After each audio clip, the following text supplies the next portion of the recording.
Ladies ബാൻഡിൽ ഇനി അതിഥിയുടെ വിശേഷങ്ങളാണ്. ഉപയോഗശൂന്യമായ ബോട്ടിലുകൾ പെയിന്റ് ചെയ്ത് അതിമനോഹരമാക്കുകയാണ് മീനു മറിയം എന്ന ബിരുദ വിദ്യാർത്ഥിനി. കൺമഷി എന്ന പേരിലുള്ള ഇൻസ്റ്റഗ്രാം പേജിലൂടെ തന്റെ വർണ്ണക്കുപ്പികളുടെ വിൽപ്പനയും നടത്തുന്നുണ്ട് മീനു. കലയെ സ്നേഹിക്കുന്ന മീനുവിന്റെ ബോട്ടിൽ പെയിന്റിംഗ് വിശേഷങ്ങൾ അറിയാം. സ്വാഗതം. Thank you. നമുക്ക് കാര്യങ്ങളൊക്കെ വിശദമായി ചോദിച്ചറിയുന്നതിന് മുൻപ് മീനുവിന്റെ ബോട്ടിൽ ശേഖരങ്ങൾ ഒന്ന് കണ്ടിട്ട് തിരിച്ചു വരാം.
മീനു, ഒരുപാട് വെറൈറ്റി കുപ്പികൾ നമ്മൾ കണ്ടു കഴിഞ്ഞു. എത്ര നാളായി ബോട്ടിൽ ആർട്ടിന് പുറകിലുണ്ട്? ബോട്ടിൽ ആർട്ട് സ്റ്റാർട്ട് ചെയ്തിട്ട് ഏകദേശം 1 വർഷം ആകുന്നു. അതിനു മുന്നേ ജസ്റ്റ് ക്രാഫ്റ്റിംഗ് ചെയ്യുമായിരുന്നു, വരയ്ക്കുമായിരുന്നു, ചെറുതായിട്ടൊക്കെ വരയ്ക്കുമായിരുന്നു. കളേഴ്സ് എനിക്ക് ഭയങ്കര ഇഷ്ടമാണ്. പിന്നെ അത്യാവശ്യം ചില ഗിഫ്റ്റ്സൊക്കെ ചെയ്തിട്ട് ഫ്രണ്ട്സിന് കൊടുക്കുമായിരുന്നു. ബോട്ടിൽ ആർട്ട് തുടങ്ങുന്നത് ഏകദേശം കഴിഞ്ഞ ജനുവരിയിലാണ് സ്റ്റാർട്ട് ചെയ്യുന്നത്. ബോട്ടിൽസ് ചെറുതായിട്ടൊന്ന് ഫ്രണ്ട്സിൻ്റെ കൂടെ പോകുന്നു, കളക്ട് ചെയ്തു. എൻ്റെ ഒരു ഫ്രണ്ടുണ്ട് അഞ്ജു എന്ന് പറഞ്ഞിട്ട്, ഞാനും അവളും കൂടാണ് ഫസ്റ്റ് പോയിട്ട് ബോട്ടിൽസ് കളക്ട് ചെയ്യുന്നത്. എന്നിട്ട് വീട്ടിൽ കൊണ്ടുവന്നു ചെറുതായിട്ട് ബോട്ടിൽ ആർട്സിൻ്റെ വർക്ക്സ് ഒന്ന് സ്റ്റാർട്ട് ചെയ്തു. അപ്പോൾ പോട്ട് പെയിൻറ്റിങ്, പോട്ടിൻ്റെ വർക്ക്സ് ഞാൻ നേരത്തെ ചെയ്യുന്നുണ്ടായിരുന്നു. അപ്പോൾ സെയിം ഏകദേശം സിമിലർ മെത്തേഡ് തന്നെ ഇതിനകത്തിൽ അപ്ലൈ ചെയ്തിട്ട് 1 വർഷം മുന്നേ ആണ് ബോട്ടിൽ ആർട്ട് സ്റ്റാർട്ട് ചെയ്യുന്നത്. ഇപ്പോൾ ബോട്ടിൽ ആർട്ട് ഒരു ഫാഷൻ എന്ന് തന്നെ പറയാം. ഒരുവിധം പറ്റുന്നവരെല്ലാം ഒന്ന് ട്രൈ ചെയ്യാൻ ശ്രമിക്കാറുണ്ട്. കുറേ അധികം ഈസി ആയിട്ടുള്ള ഒരു ആർട്ട് വർക്ക് എന്ന നിലയിൽ പലരും അപ്രോച്ച് ചെയ്യുന്നുണ്ട്. പക്ഷേ മീനുവിൻ്റെ ബോട്ടിൽ ആർട്ടിൽ ഓരോന്നിനും വ്യത്യസ്തതയുണ്ട്. ഓരോന്നും ഓരോ കൺസെപ്റ്റ് വെച്ചിട്ട് ചെയ്യുന്നതാണ്. എങ്ങനെയാണ് ആ വ്യത്യസ്തത കൊണ്ടുവരാൻ ശ്രമിക്കുന്നത്? അതിനകത്തിൽ അത് പറയണമെന്നുണ്ടെങ്കിൽ ഏറ്റവും ആദ്യം പറയേണ്ടത് കൺമഷിയെക്കുറിച്ചാണ്. കാരണം ഒരുപാട് വർഷമായിട്ട് എൻ്റെ മനസ്സിൽ ഞാൻ കൊണ്ടു നടക്കുന്നൊരു സ്വപ്നമാണ് കൺമഷി എന്ന് പറയുന്നത്. അപ്പം ഒരുപാട് വർഷമായിട്ട് ഇങ്ങനെ പ്ലാൻ ചെയ്യുന്നുണ്ട് പല കോൺസെപ്റ്റ്സിനെ കുറിച്ചും പലതരം പെയിൻറ്റിങ്ങിനെ കുറിച്ചും. അപ്പം അങ്ങനെ ഒരുപാട് ടെക്നിക്സും ട്രിക്സും ഒക്കെ ഇങ്ങനെ പഠിച്ച് ഓരോ കാര്യങ്ങൾ ഇങ്ങനെ ആയിട്ട് നോക്കി, യൂട്യൂബ് വീഡിയോസും കാര്യങ്ങളൊക്കെ നോക്കിയിട്ടാണ് അതിനകത്തിൽ എന്തൊക്കെ ബോട്ടിലിനകത്തിലോട്ട് അപ്ലൈ ചെയ്യാൻ പറ്റും എന്ന് ഞാൻ തന്നെ ട്രൈ ചെയ്തിട്ടുണ്ട്. അപ്പോൾ അതിൻ്റെ പല വെറൈറ്റീസാണ് ഇവിടെ കാണുന്നത് തന്നെ. ലൈറ്റഡ് ബോട്ടിൽസ് ഉണ്ട്. ഇതിപ്പോൾ ന്യൂസ് 18ൻ്റെ ഒരു ബോട്ടിലാണ്. പിന്നെ ഇത് വാർലി പെയിൻറ്റിംഗ് ആണ്, ട്രൈബൽ ആർട്ടാണിത്.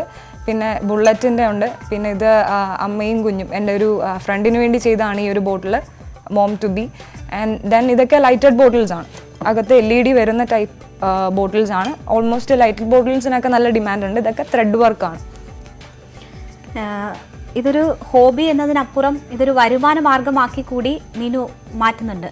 മീനുവിൻ്റെ കൺമഷി എന്ന് പറയുന്ന ഇൻസ്റ്റഗ്രാം പേജ് ആ നിലയ്ക്ക് ആക്റ്റീവാണ്. എങ്ങനെയാണ് ഇതിൻ്റെ വിൽപ്പനയൊക്കെ? ഫ്രണ്ട്സാണോ കൂടുതലായും വാങ്ങുന്നത്?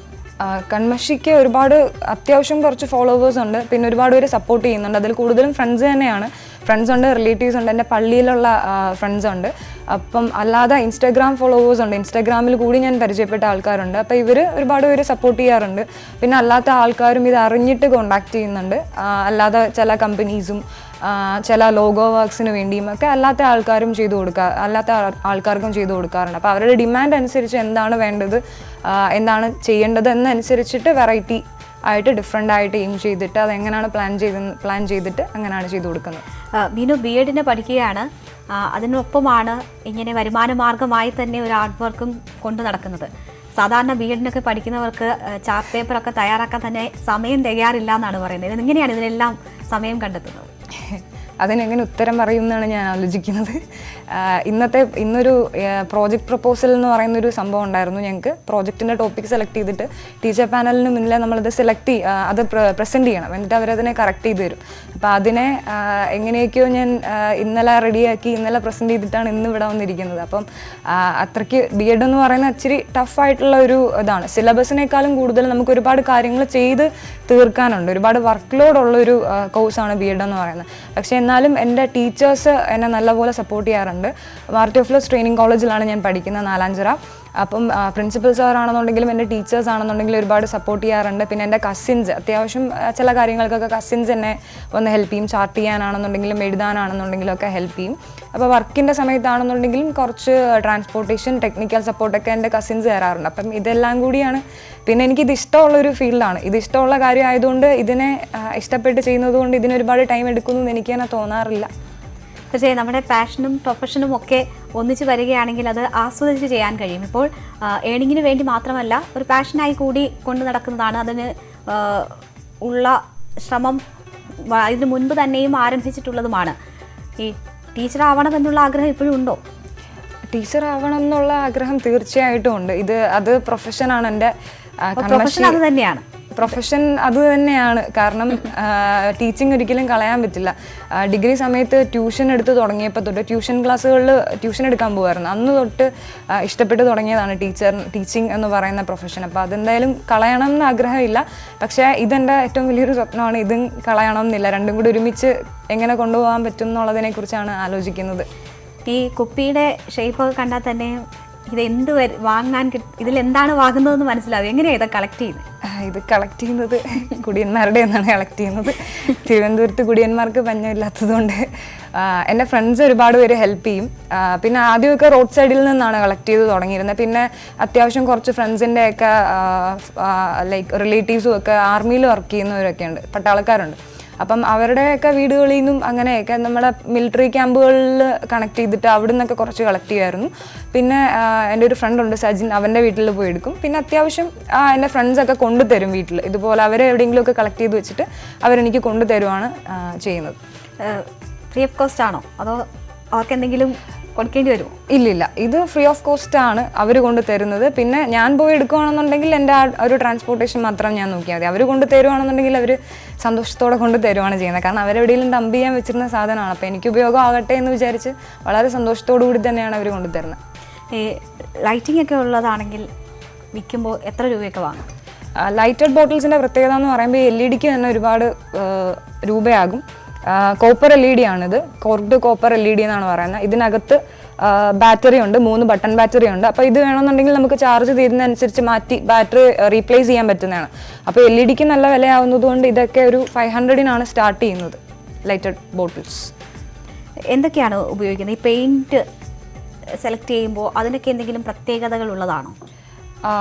ബോട്ടിൽ ആർട്ടിന് പല പെയിൻറ്റും യൂസ് ചെയ്യാറുണ്ട്. സ്പ്രേ പെയിൻ്റ് ഉണ്ട്, അക്രിലിക് പെയിൻ്റ് ഉണ്ട്. ഇപ്പം നിങ്ങളുടെ ന്യൂസ് 8-ൻ്റെ ബോട്ടിലൊക്കെ അക്രിലിക്, ഇതെല്ലാം അക്രിലിക്കാണ് ചെയ്തേക്കുന്നത്. പിന്നെ ചോക്ക് പെയിൻ്റ് എന്നും പറഞ്ഞൊരു പുതിയ ടൈപ്പ് ചോക്ക് പെയിൻ്റ് ഉണ്ട്. അപ്പം അത് എല്ലാത്തിനും പല ടെക്സ്ചറാണ്, എല്ലാത്തിനും പല രീതിയിലുള്ള ഉപയോഗമാണ്. ഓരോന്ന് ഉപയോഗിക്കുമ്പോൾ അതിൻ്റെ കൂടെ ഉപയോഗിക്കേണ്ട സാധനങ്ങൾ ഡിഫറെൻ്റ് ആണ്. അപ്പം ഇങ്ങനെ ഈ ബോട്ടിലിനകത്തിൽ ഇങ്ങനെ പെയിൻറ് ചെയ്തിരിക്കുകയാണെന്നുണ്ടെങ്കിൽ ഇത് പെട്ടെന്ന് ഇളകിപ്പോവും. അപ്പോൾ ഇത് ഇളകി പോകാതിരിക്കാൻ വേണ്ടി ഇതിനെ ഫിനിഷിങ്ങിന് വേണ്ടി വാർണിഷും അങ്ങനത്തെ കുറേ കാര്യങ്ങൾ ചെയ്യും. അക്രിലിക് ആണെന്നുണ്ടെങ്കിൽ പെയിൻറ്റിൻ്റെ കൂടെ തന്നെ ബേസ് കോട്ടായിട്ട് വേറെ കുറേ മെറ്റീരിയൽസ് ഉണ്ട്. അത് ഉപയോഗിച്ചിട്ട് അതിൻ്റെ മുകളിലാണ് അക്രിലിക് പെയിൻറ്റിങ് യൂസ് ചെയ്യുന്നത്. ഈ വാങ്ങാനെത്തുന്നവർ ഏതെങ്കിലും പ്രത്യേക ഡിസൈൻ വേണമെന്നോ എന്തെങ്കിലും സജഷൻസ് ഒക്കെ ഉണ്ടാകുമോ? ഗിഫ്റ്റായിട്ടൊക്കെ കൊടുക്കാൻ വേണ്ടിയാണോ കൂടുതലും ആൾക്കാർ വാങ്ങുന്നത്? ഏറ്റവും കൂടുതൽ ഞാൻ ചെയ്തു തുടങ്ങിയത് തന്നെ ഓർഡേഴ്സ് അനുസരിച്ചാണ്. എൻ്റെ ഫ്രണ്ട്സും ഒക്കെ അവരുടെ ഐഡിയ പറഞ്ഞു തരുമ്പോൾ ആ ഐഡിയനെ ബേസ് ചെയ്തിട്ട് ഞാൻ എന്തെങ്കിലും ഒന്ന് ചിന്തിച്ചെടുക്കും. അല്ലെന്നുണ്ടെങ്കിൽ ഗൂഗിൾ ചെയ്തോ, പിൻട്രസ്റ്റ് എന്ന് പറയുന്നൊരു ആപ്പ് ഉണ്ട്. അപ്പോൾ അതിനകത്തിൽ ഓൾമോസ്റ്റ് ഒരുപാട് ഐഡിയാസ് ഉണ്ട്. അപ്പോൾ അതിൽ നിന്ന് കുറച്ച് പിക്ചേഴ്സോ അങ്ങനെ എന്തെങ്കിലും കളക്ട് ചെയ്തിട്ട് അവർക്ക് അയച്ചു കൊടുക്കും. അപ്പോൾ അവർ അതിനകത്തുനിന്ന് ചൂസ് ചെയ്യും. ഇല്ലെന്നുണ്ടെങ്കിൽ ഞാൻ എന്തെങ്കിലും ഐഡിയാസ് അങ്ങോട്ട് അവർക്ക് സജസ്റ്റ് ചെയ്യും. അപ്പോൾ അവർ പറയുന്ന ഐഡിയ അനുസരിച്ച് ചെയ്യുന്ന ബോട്ടിൽസാണ്. അപ്പം ഇത് അതുപോലൊരു ബോട്ടിലാണ്. എൻ്റെ ഒരു ഫ്രണ്ട് സജസ്റ്റ് ചെയ്തതനുസരിച്ച് ഞാൻ ചെയ്ത ബോട്ടിലാണിത്. അങ്ങനെയൊക്കെ. അതിലൊന്ന് മഴയാണ്.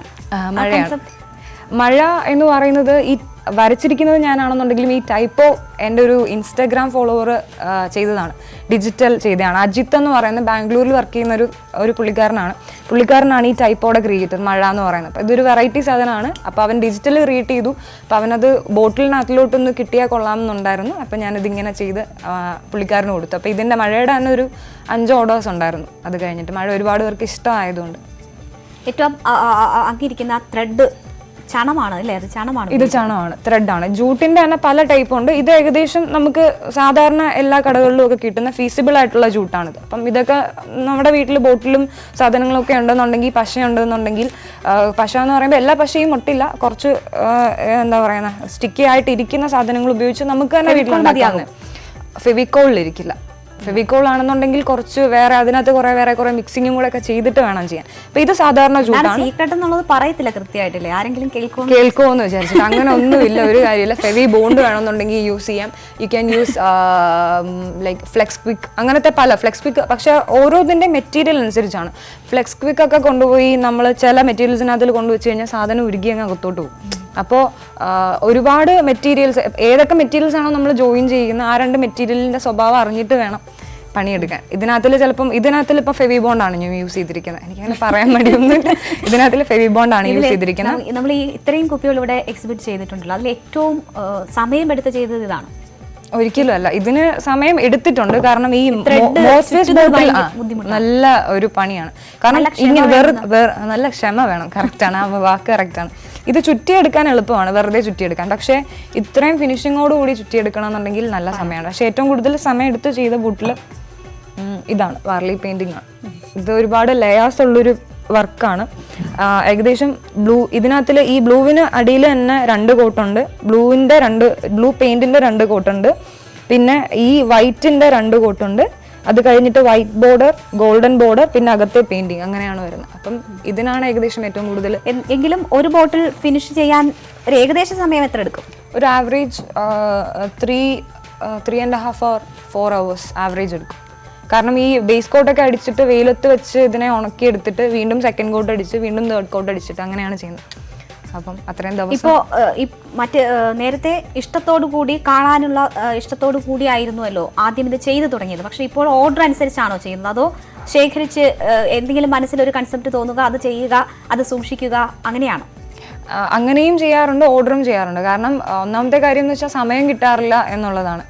ആഗ്രഹം ഉണ്ടെന്നുണ്ടെങ്കിലും ചെയ്യാനുള്ള സമയം കിട്ടാത്തത് കൊണ്ട് എൻ്റെ വർക്കുകൾ മാറ്റി വെച്ചിട്ട് അത്യാവശ്യം ഓർഡേഴ്സ് വരുന്നതൊക്കെ ചെയ്തു കൊടുക്കുകയാണ് ചെയ്യുന്നത്. എന്നാലും എൻ്റെ ഒരു കളക്ഷനായിട്ട് ഓരോ സീരീസ് ചെയ്യുന്നുണ്ട്. അപ്പം ഇപ്പോൾ ഒരു ലൈക്ക് ബൈക്കിൻ്റെ ഒരു സീരീസ് ഇപ്പോൾ ഇതിനകത്തിൽ ബുള്ളറ്റ് ചെയ്തിട്ടുണ്ട്, ഒരു ചേതക്ക് ചെയ്തിട്ടുണ്ടായിരുന്നു, ചേതക് സ്കൂട്ടറിൻ്റെ ഒരെണ്ണം ചെയ്തിട്ടുണ്ടായിരുന്നു. ഇത് ബുള്ളറ്റാണ്. അപ്പം ഇതിൻ്റെ ഒരു സീരീസ് കണ്ടിന്യൂ ചെയ്യണമെന്ന് ആഗ്രഹമുണ്ട്. ഒരു എക്സിബിഷൻ പോലെ ചെയ്യുമ്പോൾ അതിൻ്റെ അങ്ങനെ. പിന്നെ അങ്ങനെ വാർലി പെയിന്റിങ്ങിന്റെ തന്നെ കുറെയൊക്കെ സെയിലായി പോയിട്ടുണ്ട്. മത്സരങ്ങളിലൊക്കെ പങ്കെടുത്തിട്ടുണ്ടോ ഇതുമായി ബന്ധപ്പെട്ട് എന്തെങ്കിലും? ഇല്ല, ഈ ബോട്ടിൽ ആർട്ടിന്റെ മത്സരങ്ങളിൽ ഇതുവരെ അങ്ങനെ ഒന്നും പങ്കെടുത്തിട്ടില്ല. ഇപ്പോൾ ഞങ്ങളുടെ MCYMന്റെ റീസൈക്കിൾ ഡ്യൂഡ് എന്നും പറഞ്ഞിട്ടൊരു ചെറിയ ഒരു പ്രോഗ്രാം ഉണ്ട്. അത് പക്ഷേ കോമ്പറ്റീഷൻ അല്ല, ഇറ്റ്സ് ലൈക്ക് ആൻ എക്സിബിഷൻ. അപ്പോൾ അതിനകത്തിൽ ഇത് വർക്കെല്ലാം അയച്ചു കൊടുത്തിട്ടുണ്ട്. എപ്പോഴാണ് കോഴ്സ് കഴിയുന്നത്? മാർച്ചോടുകൂടി കഴിയുമെന്ന് വിശ്വസിക്കുന്നു. മാർച്ചിൽ കഴിഞ്ഞ് അധ്യാപികയാകാൻ തീരുമാനിച്ച അങ്ങനെ ഒരു ജോലിയിൽ പ്രവേശിച്ചാലും ഈ ആർട്ട് വർക്കൊക്കെ ഒപ്പം ഉണ്ടാകുമോ? ഇത് കൊണ്ടു നടക്കണം എന്ന് തന്നെയാണോ ആഗ്രഹം? തീർച്ചയായും ഉണ്ടാകും. കാരണം BEdന് ഞാൻ എടുത്തിരിക്കുന്ന എൻ്റെ പ്രോജക്റ്റിൻ്റെ വിഷയം തന്നെ ഇതാണ്. ഈ അപ്സൈക്കിൾ സ്റ്റഡീസ് കരിക്കുലത്തിൽ സ്കൂൾ സ്റ്റുഡൻസിന് അവരുടെ കരിക്കുലത്തിൽ കൊണ്ടുവന്ന് അവരെ എങ്ങനെ എൻവയോൺമെൻറ്റൽ എഡ്യൂക്കേഷൻ കുറച്ചുകൂടെ നന്നായിട്ട് പ്രാക്ടിക്കൽ സൈഡ് അവർക്ക് എങ്ങനെ പഠിപ്പിച്ചു കൊടുക്കാം എന്നുള്ളതാണ് എൻ്റെ പ്രോജക്റ്റിൻ്റെ വിഷയം എന്ന് പറയുന്നത്. അപ്പോൾ ഓഫ് കോഴ്സ് പഠിപ്പിക്കാൻ ആഗ്രഹമുണ്ട്. അപ്പോൾ ട്രിവാൻഡ്രത്ത് എവിടെയെങ്കിലും അങ്ങനെ ഏതെങ്കിലും സ്കൂളിൽ പ്ലേസ്ഡ് ആവുകയാണെന്നുണ്ടെങ്കിൽ കൺമഷിയും എൻ്റെ പേരും കൂടെ ഒരുമിച്ച് നന്നായിട്ട് കൊണ്ടുപോകണം എന്നാണ് ആഗ്രഹം. മീനു വളരെ ഷൈ ആയിട്ടുള്ളൊരു കുട്ടിയായിരുന്നു പഠിക്കുന്ന സമയത്ത്. മറ്റുള്ളവരെല്ലാം എന്നെക്കാട്ടി സ്മാർട്ടായിരുന്നു.